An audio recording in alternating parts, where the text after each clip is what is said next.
Hari ini Komisi Pemilihan Umum melanjutkan tahapan penghitungan suara secara nasional untuk tingkat provinsi. Provinsi Kepulauan Riau, DKI Jakarta, dan Nusa Tenggara Timur dijadwalkan melakukan rapat pleno terbuka hari ini di hari ke-14 rekapitulasi suara nasional.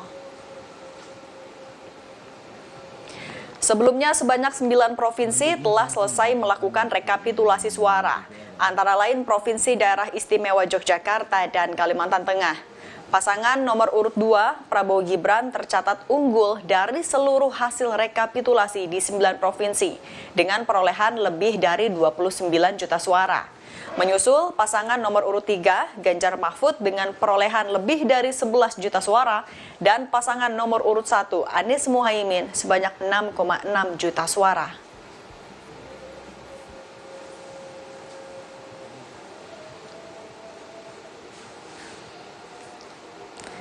Dan untuk mengetahui informasi terkini soal rekapitulasi tingkat nasional untuk di provinsi, kita bergabung dengan jurnalis Kompas TV Valentina Sitorus.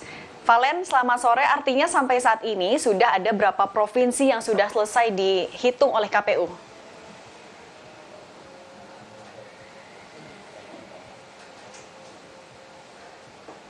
Iya Cindy, kalau misalnya melihat daripada proses yang berlangsung hingga hari ini di KPU, ini nampaknya untuk sidang atau rapat pleno terbuka rekapitulasi hasil penghitungan suara di tingkat nasional ini sedang dikebut oleh KPU Pusat. Lantaran kalau nanti batasnya rekapitulasi suara ini maksimal tanggal 20 Maret 2024 itu sudah harus penetapan hasil, artinya masih ada sekitar 7 hari lagi proses rekapitulasi suara itu berlangsung. Dan hari ini kenapa saya tadi sempat bilang bahwa proses rekapitulasi suara ini dikebut, karena sidang pleno yang biasanya digelar di satu tempat ini di 2 lokasi berbeda.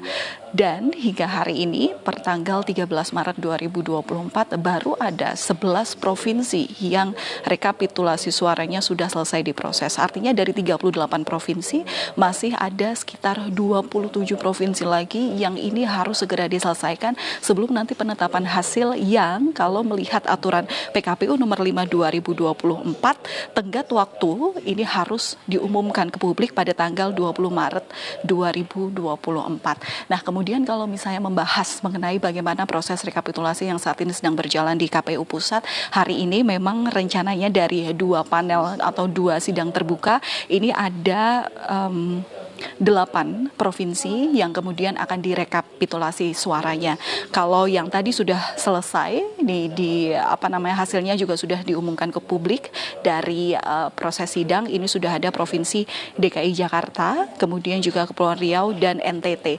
Dan saat ini yang Anda lihat di belakang saya ini sedang sidang pleno terbuka rekapitulasi hasil di panel A, khususnya untuk merekap atau melihat bagaimana proses perhitungan suara berjenjang yang sebelumnya sudah dilakukan oleh KPU Provinsi Kalimantan Selatan. Nah, yang menarik di sini dari sejumlah proses sidang yang sudah berlangsung di KPU Pusat, setidaknya sudah ada 11 provinsi seperti yang tadi saya katakan sudah selesai. Dan kemudian yang menarik adalah tadi ini Provinsi DKI Jakarta juga sudah selesai melakukan rekapitulasi suara.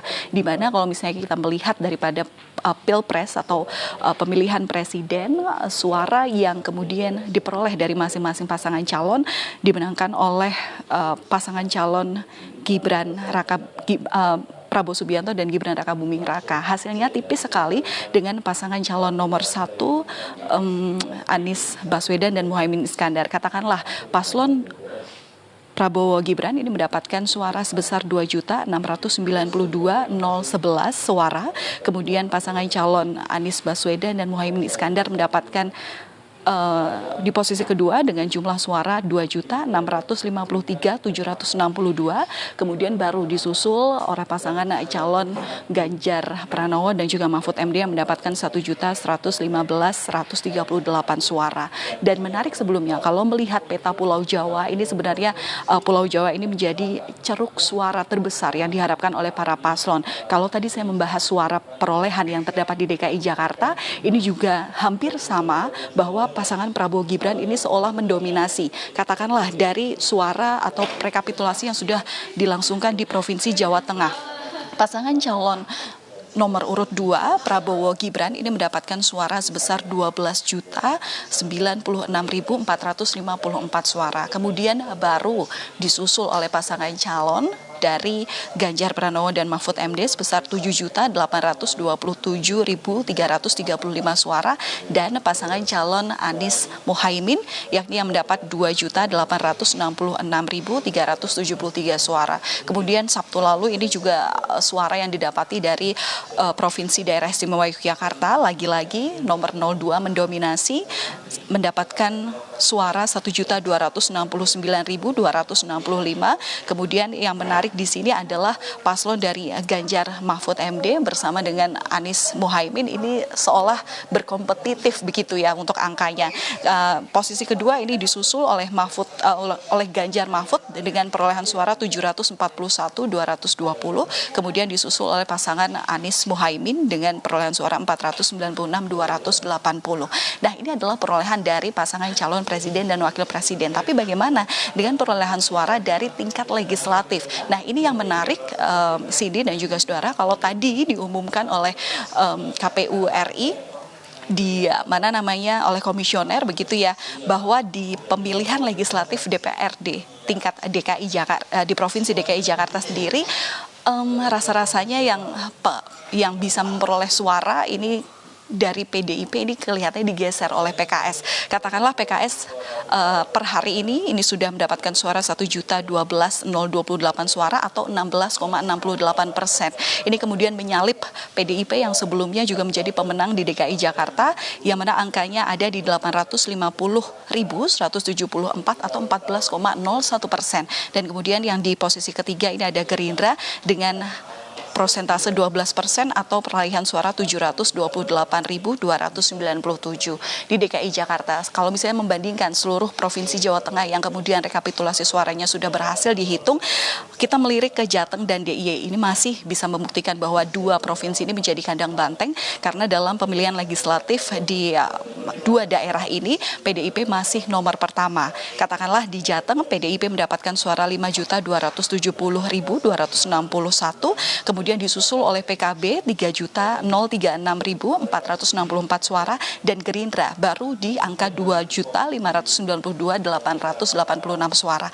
Dan yang terakhir di DIY, PDIP masih mendapat posisi pertama 25,88% atau angka rincinya ini ada 593.969 suara, kemudian disusul oleh Golkar 302.845 suara dan kemudian Gerindra 272.165 suara.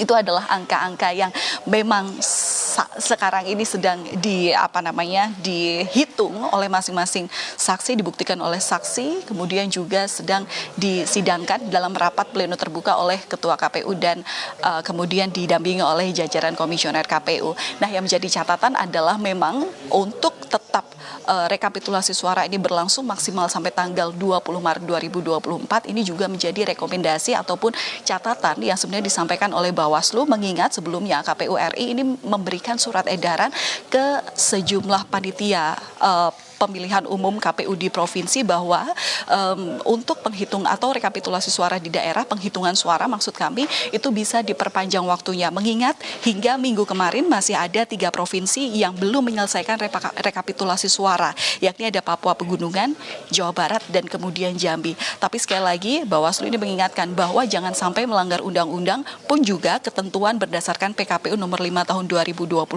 bahwa tenggat waktu rekapitulasi hasil perolehan suara tidak dapat diubah. Artinya per tanggal 20 Maret sekali lagi ini harus sudah diumumkan hasil dari proses pemilu 2024 kepada publik dan kemudian KPU Republik Indonesia harus menetapkan siapa yang menjadi pemenang dalam proses pemilu 2024 baik itu pemilihan presiden maupun pemilihan legislatif. Demikian Cindy. Baik, 11 provinsi sudah dilakukan rekapitulasi dan masih mengejar sebelum tanggal 20 Maret 2024. Terima kasih jurnalis Kompas TV, Valentina Sitorus.